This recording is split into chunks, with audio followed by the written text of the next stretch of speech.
Hi, I'm Laura and I'm the head trainer here at the Watering Bowl. Today we're going to go over tips to help you with your dog over the holidays, whether you are hosting at your house, traveling with your dog, or visiting friends and family. I think the first thing that might be helpful to think about is if you are going to have guests at your house, and having a plan ahead of time, like exercising your dog consistently for a few days, just to kind of help take the edge off, would be helpful. Also, having a safe place that the dog knows that they can go and relax without hands in their face or somebody wanting attention from the dog is a very good idea. They just sometimes, just like we do, we need a little break sometimes to go sit in the lounge chair and relax a little bit. Putting a family member in charge or a friend in charge of your dog if you are going to be greeting guests or cooking. That way somebody knows how the dog is doing, where they're at, if they need a break, those kinds of things, so that you can take care of whatever you want to happen in your holiday celebration and someone's watching your dog and everybody can have a good time.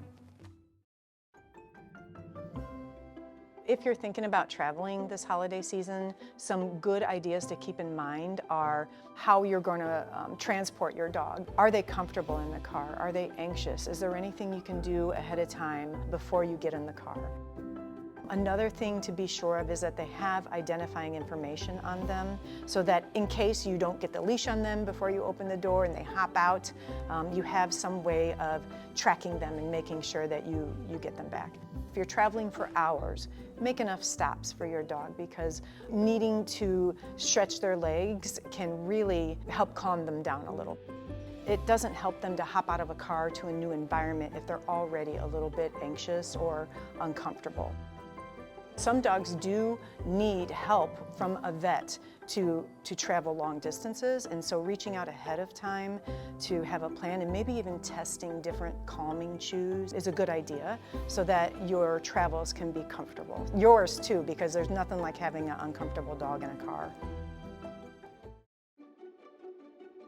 If I were going to bring my dog to a friend or family's house for the holiday, I would make sure it was okay with that family first, just to be sure they were expecting an additional guest, that I had identifying information on my dog on the off chance that something happened and she slipped through the door.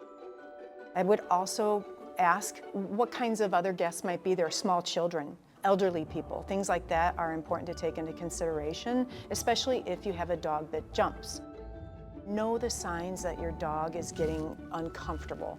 Just give your dog something that they like to do in a space that's away from all of the action, just to keep everybody happy and safe. Make sure there's a fenced-in yard or a way to walk your dog to get some recreation and some fresh air. Thinking about those things ahead of time can really help everybody enjoy the whole interaction more. You can always bring your dog to the Watering Bowl for the holidays and board them. That way you know they're having fun and you don't have to worry about what is happening in the house with them, and you can enjoy your guests and have a good holiday.